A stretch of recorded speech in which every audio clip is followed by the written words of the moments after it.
तर आपण सर्वजण या ठिकाणी उपस्थित राहिलात त्याबद्दल मी तुमच्या सर्वांचं मनापासून स्वागत करतो. आज आपण जो विषय घेऊन या ठिकाणी मी माझी मतं मांडणार आहेत ते म्हणजे पवना जलवाहिनीच्या विरोधात असणारी जी मतं आहेत, जे सर्वसामान्य नागरिकांची मतं आहेत, सर्व शेतकऱ्यांची मतं आहेत, त्याच्यानं आज आपण खरोखर या मावळ तालुक्याशी संवाद साधणार आहोत. आपणा सर्वांना माहिती आहे की पवना धरण झालं, तिथले अनेक शेतकरी म्हणजे सर्वच शेतकरी त्या भागातले हे विस्थापित झालेले.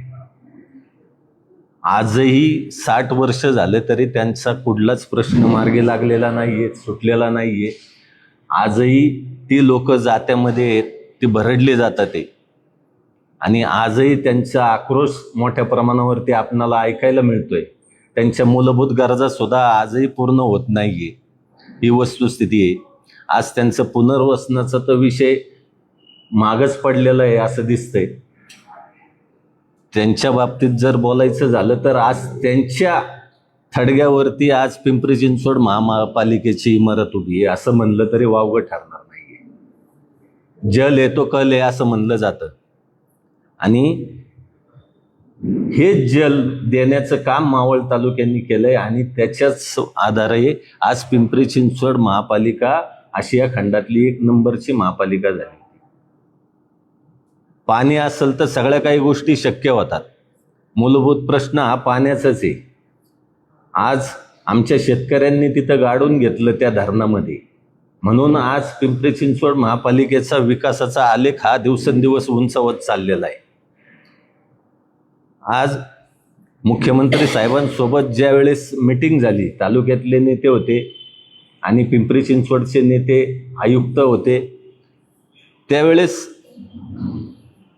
असं एक लक्षात आलं की धरणग्रस्तांच्या मागण्या मान्य झाल्या पाहिजेत, शेतकऱ्यांच्या मागण्या मान्य झाल्या पाहिजेत. शेतकऱ्यांना विश्वासात घेतल्याशिवाय पुढे जाणार नाहीये, ही वस्तुस्थिती मांडत असताना पिंपरी चिंचवड मधले सर्वच नेते बंद पाईपलाईननी पाणी नेण्यासाठी एकमत आहे. मग आपण सुद्धा आपल्या हक्काच्या पाण्यासाठी आणि नदी स्वच्छतेसाठी, नदी प्रवाहित राहण्यासाठी आपल्या तालुक्यातल्या सर्व नेते मंडळींनी एकत्र येणं गरजेचं आहे, आणि ते आलंच पाहिजे. कारण आता जर हे थांबवलं नाही या गोष्टी, तर येणारी पिढी, येणारा काळ हा तुम्हाला माफ करणार नाहीये. मावळ तालुका हा किती म्हणलं तरी सुजलाम सुफलाम असला, किती इंडस्ट्रीज आल्या, किती शैक्षणिक संस्था आल्या, तरी पाणी जर नसेल तर निश्चितच आपण ह्या दुष्काळाकडे वाटचाल करू, एवढं मला तुम्हाला एक सांगायचं आहे. आज आपण पाहतो की पिंपरी चिंचवड महापालिका ज्या वेळेस पाणी न्यायचा विचार करते बंद पाईपलाईननी,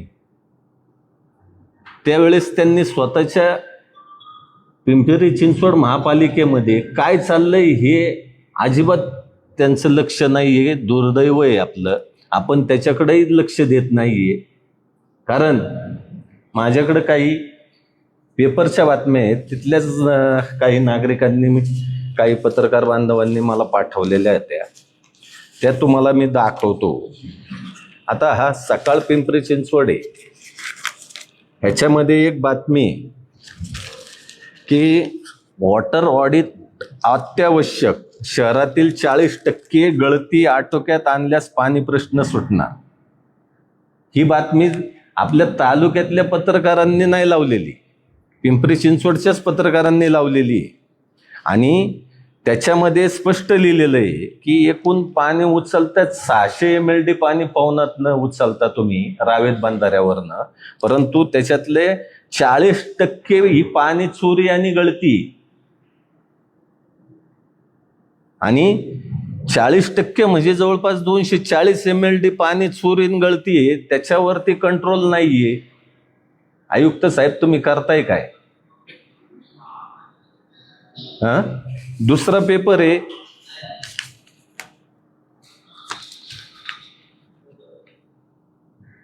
सकाळचाच आहे, त्याच्यातही लिहिलेलं आहे दररोजच्या पाण्याला चोरीचे ग्रहण.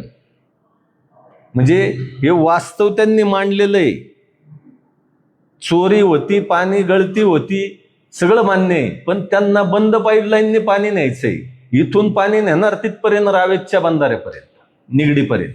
परंतु त्यांच्या डिस्ट्रीब्युशन लाईन आहेत, त्याच्यामध्ये जर पाणी चोरीन गळती होणार असेल तरी हे पाणी नेऊन पण त्यांना पुरणार आहे का, हा आमचा प्रश्न आहे. आणि त्याच्यातही सेम बातमी आहे, तुम्हाला त्याची प्रत देतो मी. दुसरं आहे लोकमतची बातमी आहे.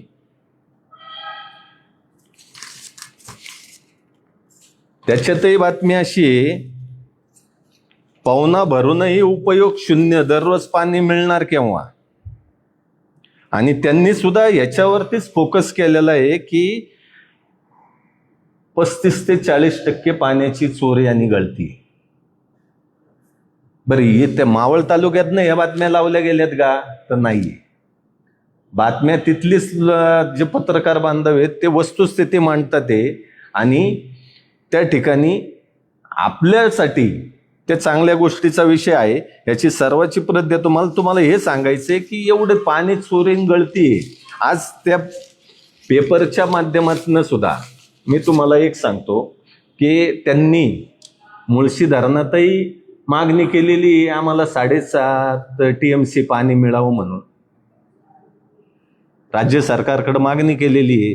त्याचप्रमाणे आपल्या आंध्रा धरणातनं सुद्धा रोज 100 MLD पाणी जायचं नियोजन आहे, आणि चाललंही आहे आता ते. तसेच जे टाटाचा जो डॅम आहे ठोकळवाडी धरण, तिथनंही त्यांनी रोज पाणी न्यायचं नियोजन केलेलं आहे. आज आपलं जाधववाडीचं धरण आहे, तिथूनही पाणी पिंपरी चिंचवड महापालिकेला गेलेलं आहे. आस्केट डॅमचंही चाललंय. तिथं नागरीकरणाचा वेग जो वाढतोय, की तिथल्या नेत्यांचं म्हणणं आहे आम्हाला नागरीकरणाचा वेग भरपूर मोठा आहे, इथं नागरिक समस्येवर ताण पडतोय, सगळ्या गोष्टी मान्य आहेत. परंतु आज तिथली वस्तुस्थिती जर पाहिली आपण तर तुम्हाला सांगतो, त्यांनी जवळपास 2 वेळा शास्तीकर माफ केला. शास्तीकर माफ केला म्हणजे काय केलंय की अनधिकृत बांधकामं अधिकृत केलेली आहेत दंड भरून. म्हणजे तिथं अनधिकृत बांधकामाला चालना द्यायची, बढावा द्यायचा, आणि आमच्या इथून पाणी नेण्यासाठी भांडायचं इथल्या नागरिकांसाठी, नागरिकांबरोबर आणि शेतकऱ्यांबरोबर. अजून धरणग्रस्तांचे विषय तर तो लांबचाच विषय झालेला आहे. परंतु हे करत असताना की आज पिंपरी चिंचवड महापालिका एक ठिकाणी सांगते की आम्हाला स्वच्छ पाणी मिळण्यासाठी आम्ही बंद पाईपलाईनने पाणी नेणार. पण तुम्ही मला सांगा, 2011ला तत्कालीन मुख्यमंत्री यांनी या प्रोजेक्टला स्थगिती दिली होती. 2011 पासून आता 2026 पर्यंत पिंपरी चिंचवड महापालिकेने नदी स्वच्छ करण्यासाठी काय उपाययोजना केल्या, किती बजेटमध्ये प्रोव्हिजन केली, किती ठिकाणी STP प्लांट लावले, किंवा किती ठिकाणी DRDOचा जो बायोडायजेस्टिक प्लांट आहे ते लावले. मावळ तालुक्यात एक तरी दिसतोय का तुम्हाला लावलेला?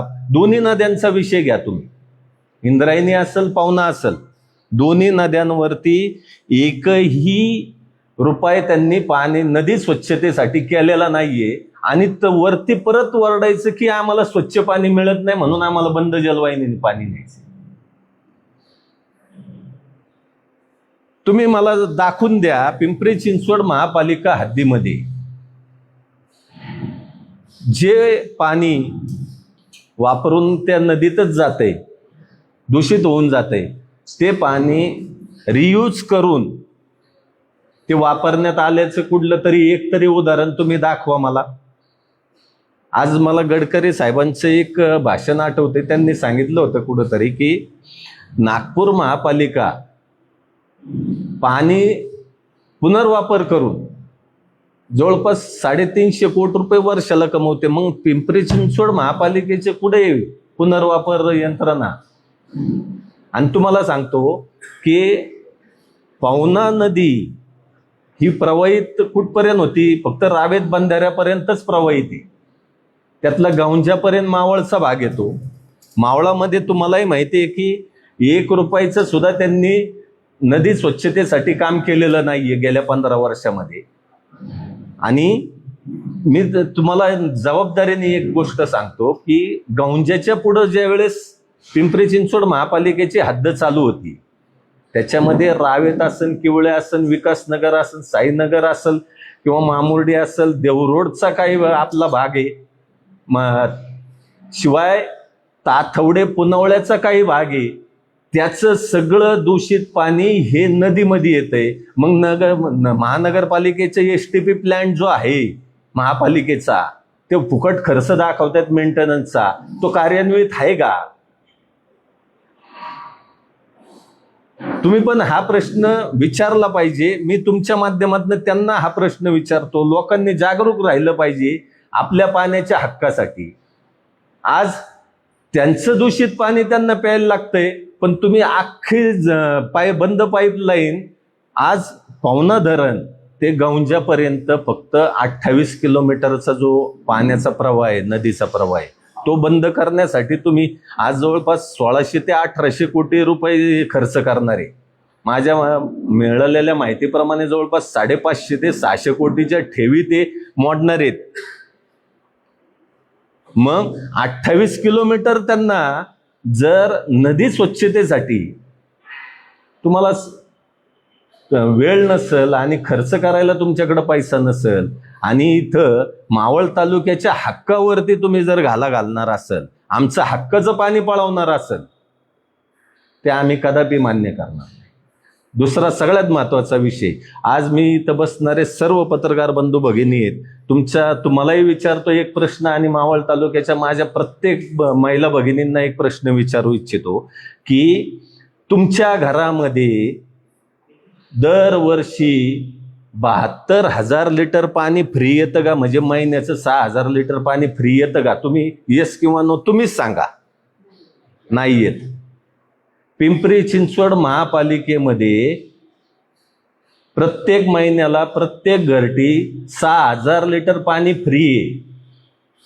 म्हणजे एका घराला वर्षाचं 72,000 लिटर पाणी फ्री आहे. त्याचा हा ठरावाची प्रत मी तुम्हाला देतो. झोपडपट्टीसाठी आता तुम्हाला ग्रामीण भागात सुद्धा कमीत कमी 1,000-1,200 रुपये पाणीपट्टी आहे आपल्या मावळ तालुक्यामध्ये. परंतु आपल्या भागामधल्या लोकांना पाणी आलं नाही आलं तरी भरणंच आहे. ती पाणीपट्टी कमीत कमी 1,000-1,200 आहे. परंतु पिंपरी चिंचवडला काही भागामध्ये असं आहे की तिथं फक्त वर्षाला 500 रुपये पाणीपट्टी. किती? म्हणजे आमच्याकडून पळून न्यायचं आणि तिकडं फुकट वाटायचं. सगळे कागदपत्र आहेत माझ्याकडं, मी काय मोगम बोलत नाहीये. आणि सगळ्यात महत्वाचं म्हणजे की आज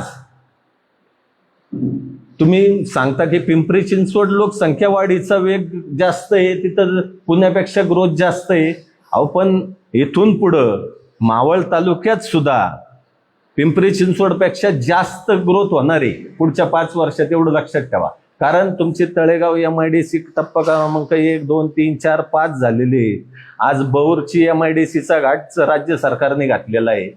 आज तिथे येणाऱ्या कंपन्या आहेत, तिथं लागणारं कुशल मनुष्यबळ असेल, अर्धकुशल असेल, अकुशल मनुष्यबळ असेल, हे वास्तव्यास पुढे येणार आहेत. मावळ भागातच पुढं का व्हायना येणारच आहे. त्यांच्या पाण्यासाठी काय प्रश्न आहेत? काय उत्तर आहे आपल्याकडं? तर काहीच नाहीये. तर दुसरं एक महत्वाचं म्हणजे आज सगळ्या शैक्षणिक संस्था बघा तुम्ही, चांगल्या चांगल्या हे सगळ्या मावळ तालुक्यामध्ये येत चाललेल्या आहेत. विद्यार्थ्यांची संख्या मोठ्या प्रमाणावर इथं होती, मेडिकल कॉलेजेस मोठ्या प्रमाणावरती येतात ते. आणि त्याचा फटका आपल्या मावळ तालुक्याला पुढं बसणार आहे. आणि सगळ्यात महत्वाचं म्हणजे आज पिंपरीवरनं जरी एक्सप्रेस हायवेला यायचं म्हणलं तरी कमीत कमी 1 तास लागतो, हे तुम्हाला आम्हाला सगळ्यांना माहिती. आणि नंतर एक्सप्रेस हायवेला लागलं तर मुंबईमध्ये जायला 1.5 ते 2 तास लागतात. परंतु मावळ तालुक्यातनं 1 ते 1.5 तासातच मुंबईत जाता येतं अशी वस्तुस्थिती आहे. आज हिरानंदानी क्रिस्टल असेल किंवा साबळे वगैरेंचा जो वारीवाना प्रोजेक्ट असेल, लोढा बेलमंडो सारखा प्रकल्प असेल, असे अनेक मोठे प्रोजेक्ट मावळ तालुक्यामध्ये भविष्यात येणार आहेत. मग ती लोकसंख्या वाढणार नाहीये का मावळ तालुक्याची? मग त्यांच्यासाठी पाण्याचं प्रोव्हिजन काय आहे आज आपल्याकडं? तर आपल्याकडं शून्य आहे. आजही तुम्हाला सांगतो की तुम्ही जर पाथरगाव पासून वरती गेले लोणावळ्यापर्यंत, तिथंही पावसाळ्याचे दिवस सोडले तर रोज पाणी येत नाही. 4-4 दिवसांनी पाणी येतं कुसगाव वरसोली भागामध्ये. ही वस्तुस्थिती आहे.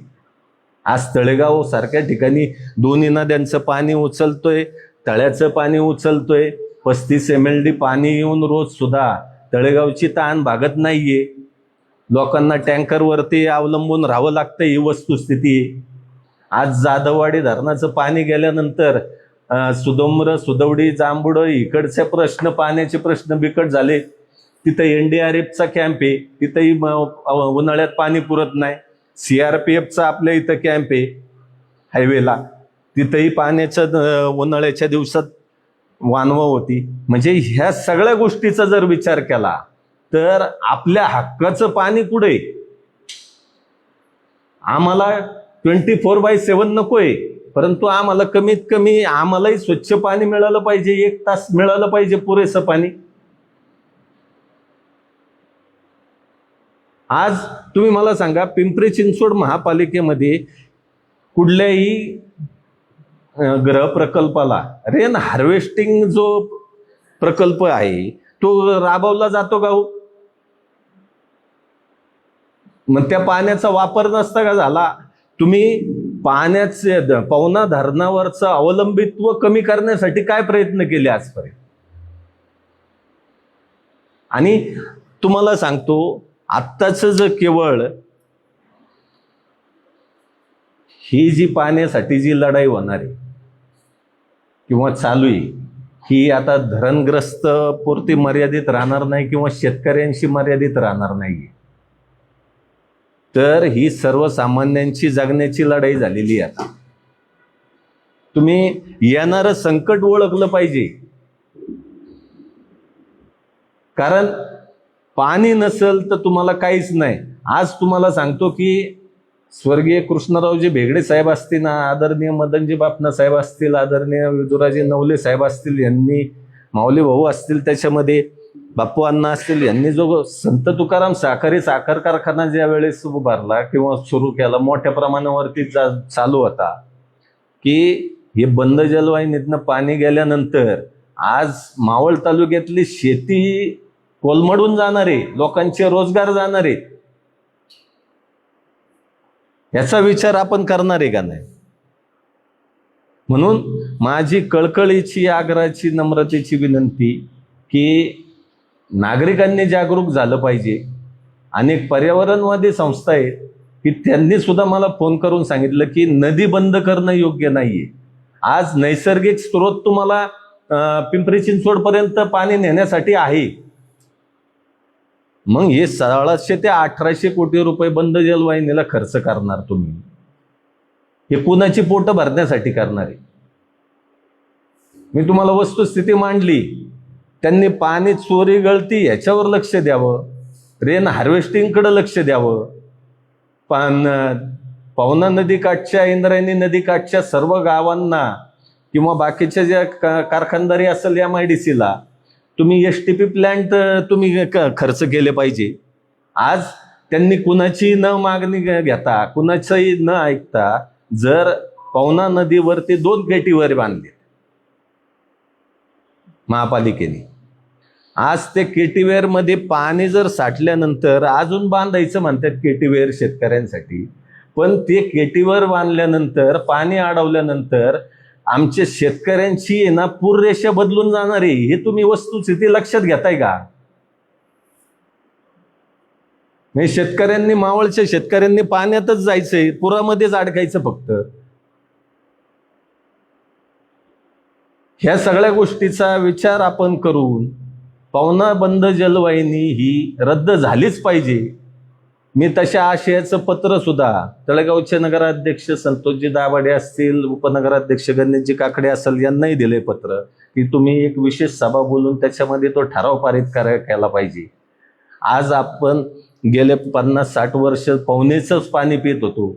दुसरा सोर्स इंद्रायणीचा तोपर्यंत पवनेचंच पाणी आपल्या तळेगावला होतं. ती पवना नदी आज बंद पडणार आहे, त्यातलं पाणी पळवलं जाणार आहे. आणि ह्याच्यासाठी आपण सर्वांनी एकत्र आलं पाहिजे. शेतकरी निश्चितच जागरूक आहेत, एकत्र येणार आहेत. आणि धरणग्रस्तांनी जो 100 दिवसाचा अल्टिमेटम दिलेला आहे तो आम्ही निश्चितच पूर्ण करू. धरणग्रस्तांच्या पाठीशी नेहमीच कायम खंबीरपणे उभं राहू. आणि पवना जलवाहिनी रद्द होतोपर्यंत आमचा लढा आणि आंदोलन सुरू राहणार आहे. एवढंच या ठिकाणी सांगतो. कुणाला काही विचारायचं असेल तर विचारा. भाऊ, जिल्हाधिकारी कार्यालयामध्ये जिल्हाधिकारी लोकप्रतिनिधी यांच्यासोबत बैठक झाली. त्या बैठकीला आपण होतात, बरोबर आहे. त्या बैठकीमध्ये पवना बंद जलवाहिनी करणेच आणि त्या जोडीला धरणग्रस्तांचे प्रश्न मार्गी लावणे अशा पद्धतीची भूमिका शासनाने घेतली. आज तुम्ही म्हणता की पवना बंद जलवाहिनी हा प्रकल्पच नको, तुम्ही एसपी प्लॅन लावा किंवा नदी स्वच्छता हे प्रकल्प करा. शासनाची भूमिका ही एका बाजूने सुरूच आहे, दुसरीकडे फक्त समाधानाची भूमिका शेतकऱ्यांबाबत दिली जाते. अशामध्ये हा संघर्ष होणार अशा पद्धतीचं चित्र दिसतंय. हा संघर्ष टाळता येणार नाही का? संघर्ष टाळायचा विषय काय आहे तुम्हाला एक सांगतो की ते तर करण्यावर ठाम आहेत. परंतु मी जी वस्तुस्थिती मांडली की आज पाणी चोरी गळतीचं प्रमाण असेल किंवा तुमच्या रेन हार्वेस्टिंगचे विषय असेल, पाणी पुनर्वापराचा प्रश्न असेल, ह्याच्याकडे तुम्ही गांभीर्याने पाहणार आहात का नाही? ठीक आहे, आम्ही टेक्निकली पण बोलायची तयारी आहे. तुम्हाला मुद्दे पाहिजे नसेल तर गुद्द्यावरही यायची तयारी. संघर्ष टाळायचा आहे. आम्ही काय प्रश्न विचारलेत, तुम्ही पवना जलवाहिनीचा जो स्थगितीचा निर्णय दिलता 2011 साली, गेल्या 15 वर्षात किती खर्च केले? जर पिंपरी चिंचवड महापालिकेला स्वच्छच पाणी पाहिजे, केले का खर्च? आज पाणी बचत करायची. चला, शेतकरी 15,000 एकर वरची शेतकरी, तुम्ही शेतकऱ्यांना ठिबक सिंचनसाठी 1 रुपया तरी अनुदान दिलं गाव आहे का तुमच्या बजेटमध्ये प्रोव्हिजन ती? की चला शेतकऱ्यांनी पाणी वाचवलं, तेवढं पाणी आपल्याला मिळेल ह्याच्यासाठी तरी तुम्ही प्रयत्न केले का? म्हणजे तुम्हाला माहिती आहे आम्हाला बंद जलवाहिनीने पाणी मिळणारच आहे आणि आम्हाला काय बाकीचं घेणं देणं नाहीये कुणाचं. परंतु शासनाचं मला भूमिकेचंही आश्चर्य वाटतंय की नद्याजोड प्रकल्प करायचा, नद्या पुनरुज्जीवन प्रकल्प करायचे का, नदी सुधारणा प्रोजेक्ट करायचे का, नद्या बंद करायचे? 28 किलोमीटरचा फक्त प्रश्न आहे तुमचा. 28 किलोमीटर. मला वाटत नाही मावळ तालुक्यामध्ये पाणी दूषित आहे, कारण तळेगावकर नागरिकही तेच पाणी पितात. आमच्या ग्रामीण भागातले जवळपास 72 गावांचे पाणी पुरवठा योजना तिथे आहे, ते सुद्धा तेच पाणी पितात. पण पिंपरी चिंचवडलाच का वाटलं आमचं पाणी दूषित आहे? ह्याच्यावरती त्यांनी गेल्या 15 वर्षात प्रयत्न केला का? 1 रुपयाचा तरी प्रयत्न केला का? याचं उत्तर मला तुम्हीच द्या.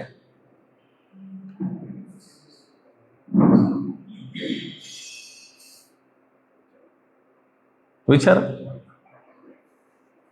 ते बंद जलवाहिनी झाली समजा, ते पाणी नदी तुम्ही येणारच नाही, बंदच काय? नदी बंदच नाही. अहो, नदी कोरडीच होणार ना. मग हे केटी, अहो ऐका ना, केटीवेर बांधून काय बांधलेत का त्यांनी महापालिकेने आता? चला, आम्ही शेतकऱ्यांसाठी पाणी अडवण्याचं धोरण करतोय, त्याच्यातला एक भाग म्हणून आम्हाला ते केटीवेर बांधायचे आणि ते बांधले. परंतु केटीवेरच्या जर त्याची संख्या वाढली तर त्याला आडणार पाणी जास्त नाही होणार का? त्याचा रेटा पाठीमागच्या गावांना फुगवटा नाही बसणार का? शेतकऱ्यांच्या जमिनी पाण्याखाली नाही जाणार का? मग त्या पूर रेषा बदलणार नाहीयेत का आमच्या? पवना धरणाची कॅपॅसिटी ही काही एक टीएमसी आहे. त्याच्यातलं ऑलमोस्ट 90% पाणी आज घडीला पिंपरी चिंचवडला किंवा नदी वाटेल जाते, तेवढंच पाणी बंद पाईपलाईनने जर केलं तर मग स्थानिकांच्या आणि पाठीमागच्या बॅकवॉटर भागातील गावांच्या हातात काहीच होणार नाही. याबद्दल शासनाची भूमिका काय आहे? त्या बैठकीमध्ये त्याबद्दल काय भूमिका आहे? आम्हाला हेच तर प्रश्न विचारायचेत ना तुमच्या माध्यमातून शासनाला, की आज पवना धरणामध्ये 8.5 TMCच पाणी राहते, त्यापैकी 7.5 TMC आता जाते. त्यांची मागणी 7.5 TMC आहे, परंतु आमच्या तालुक्याला लागणारं पाणी, शेताला लागणारं पाणी, ह्याचा विचारच कोण करत नाहीये.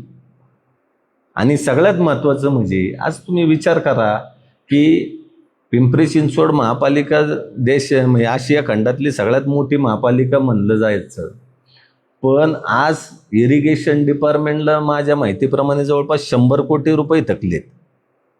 इथं शेतकऱ्यांचं 1 वर्ष जर थकलं तर लगेच तुम्ही कट करायला पाठवता. 100 कोटी वसूल करायला म्हणा मंत्री साहेब तुम्ही लक्ष घाला.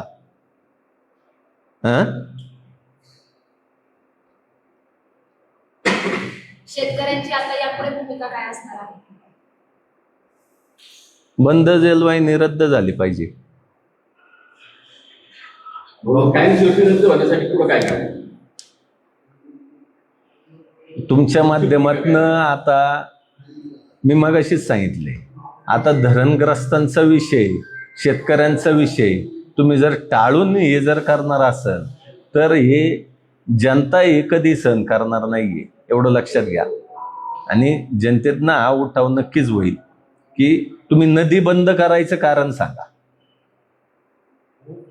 हे राजकारण्यामध्ये चालायचं काय राजकारत्यांना पिंपरी राजकारण्यांना लोकांना पाणी द्यायचे तिकडं, इथं लोकांना पाणी मिळणारच नाही. म्हणजे राज्यकर्ते आहेत, काम शासन काम करणारे आहेत, त्यांनी करून हे केलं काय पाहिजे की मग इथं पाणी. मी पहिलंच काय सांगितलंय, पवना जलवाहिनी रद्द होण्यासाठी आणि आपल्या तालुक्यातलं पाण्याचा हक्क अबाधित ठेवण्यासाठी सगळ्या राज्यकर्त्यांनी एकत्र आलं पाहिजे. हो का, राजकारण करण्यासाठी लय मुद्दे लय वेळ पडलेली आहे, पण ही जर वेळ निघून गेली आत्ताची तर निश्चितच येणारी मावळची जनता तुम्हाला आम्हाला माफ करणार नाहीये. प्रशासन, महानगरपालिका असेल किंवा राज्य शासन असेल, वेगवेगळे आमिष दाखवत आहेत, वेगवेगळे आश्वासनं देत आहेत आणि पिंपरी चिंचवडला पाणी पुरवठा झाला पाहिजे यासाठी प्रशासकीय पातळीवरती बैठका घ्यायचं. तर रंगसमाज असतात, शेतकरी असतात, लोकप्रतिनिधी असतात, आणि पिंपरी महानगरपालिकेसाठी फार मोठ्या प्रमाणात आग्रही या सगळ्या अनुषंगाने दिसते. पिंपरी महानगरपालिकेने यापूर्वी दिली कुठलीच आश्वासनं धरण बांधल्यापासून आतापर्यंत कधीच माग पूर्ण झाली नाही किंवा काही मागणी झाली नाही. अशा काळात हा लढा अधिक नेटाने करण्यासाठी कशी प्रयत्न असतील? आता सगळेजण पाणी नेण्यासाठी आग्रही आहेत तिकडची नेते मंडळी, पण इथला जो शेतकरी आहे, इथला जो सर्वसामान्य नागरिक आहे, हा अजूनही नदी बंद करायला राजी नाहीये. आंदोलन शेतकऱ्यांची असेल, नागरिकांची असेल, अशी भूमिका आहे की 3 बळी गेलेत 2011 मध्ये, अजून 30 गेले तरी 72 पण आम्ही पाणी जाऊ देणार नाही. शासनाबरोबर काही पॉलिटिकल लॉबिंग असं तुम्हाला वाटतं? कुणाची? स्थानिकांची किंवा पिंपरी चिंचवडच्या राजकीय मंडळी? पिंपरी चिंचवडवाल्यांची तर असणारच आहे ना.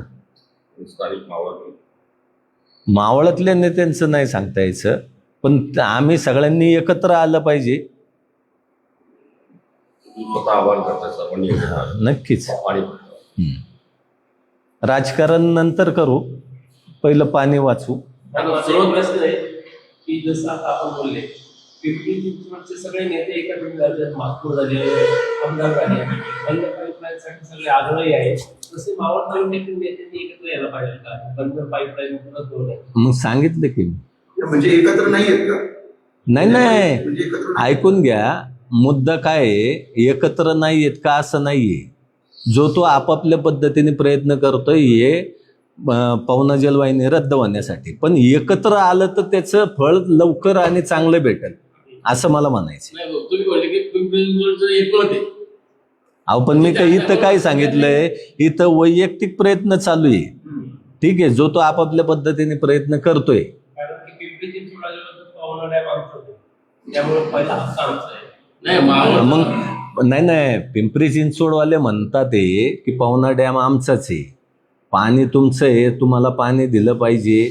आणि तुम्हाला सांगतो, पिंपरी चिंचवड महापालिका स्थापन कधी झाली? 82 साली झाली. 83. आणि धरण कधी झालं? हा, मग हे तुमचं कसं काय? हा, बरोबर आहे ना? आणि तुमचं जर पिंपरी चिंचवड महापालिकेचं धरण असेल, त्यांचं पुनर्वसन कुणी करायचं मग धरणग्रस्तांचं? जलग्रस्तांचे प्रश्न आले. हा, आज त्यांना उघड्यावर अंत्यविधी करायला लागत असेल, त्यांना मूलभूत गरजा सुद्धा पूर्ण होत नाहीये. भाऊ मगाशी तुम्ही म्हटले की धरणग्रस्तांची भूमिका आहे, 3 गेले 30 गेले तरी चालतील. आजपर्यंतचा इतिहास आहे, ज्यांनी धरणासाठी जागा दिल्या त्यांनाच आता पाणी वाचवण्यासाठी लढा करावा लागतोय. आजपर्यंत एकदाही पिंपरी चिंचवडकरचा एकही व्यक्ती आम्हाला पाणी द्या याच्यासाठी रस्त्यावर उतरला नाही किंवा कुणाला आजपर्यंत सांगावं लागलं नाही. प्रत्येक वेळी शेतकऱ्यांना संघर्ष करावा लागला. आता काय आहे, पहिलं म्हणलं जायचं भारत हा कृषीप्रधान देश आहे, पहिलं शेतकरी हिताचा विचार व्हायचा. आत्ता सुद्धा कोरोनाने ती वेळ दुनियावर दाखवली की शेतकरी सोडून कोणच नाही. आज किती मोठमोठ्या इंडस्ट्री असल्या, कंपन्या असल्या, IT कंपन्या असल्या, तरी त्या कधी बंद पडतील किंवा काही गोष्टी होऊ शकतो. जगावर कुठलं संकट येईल कोणी सांगू शकत नाही. वाचवलं जगाला तर कोण वाचल? शेतकरीच वाचवल, एवढं लक्षात घ्या. म्हणून शेतकरी जागला पाहिजे. आणि संघर्ष हा आजचा नाही आहे शेतकऱ्याचा, म्हणजे तो पिढीजात संघर्ष आहे. पाऊस पडला नाही तरी संघर्ष, जास्त पडला तरी संघर्ष. आज तुम्हाला सांगतो, मावळात भात पीक जरी जास्त होत असलं तरी तुम्हाला सांगतो की भाताची झाड रोपं टाकायच्या आधी तुम्हाला नदीचं पाणी द्यायला लागते तिथं. काय आता जर भात लावून झालंय, चांगली परिस्थिती आहे, पण ज्या वेळेस भात निसवायला लागल ना, त्यावेळेस जर पाऊस पडला नाही तर परत तुम्हाला मोटरी चालू कराव्या लागतील आणि ते पाणी द्यायला लागेल. तेव्हा शेतकऱ्यांचं भाताचं पीक चांगलं येईल, तेव्हा 2 रुपये त्याला मिळणार आहेत. म्हणजे कुठलीही परिस्थिती झाली तरी नदीवरचं अवलंबित्व शेतकऱ्याचं कमीच होणार नाहीये. आणि जर नदीतून पाणी वाहिलं नाही तर निश्चितच मावळ तालुका हा दुष्काळग्रस्त होणार आहे. शेतकरी जगला पाहिजे, बरोबर आहे. हा. हे जगून देत नाही ना भाऊ त्यांना. कोण? शेतकरी आता पाणी घेतात सगळं तिकडे, म्हणून शेतकरी जगायला कसं काय? म्हणून तर हे प्रश्न मांडले ना. आज तुमच्या घरामध्ये 72,000 लिटर पाणी वर्षाला येतंय का? चला, धन्यवाद.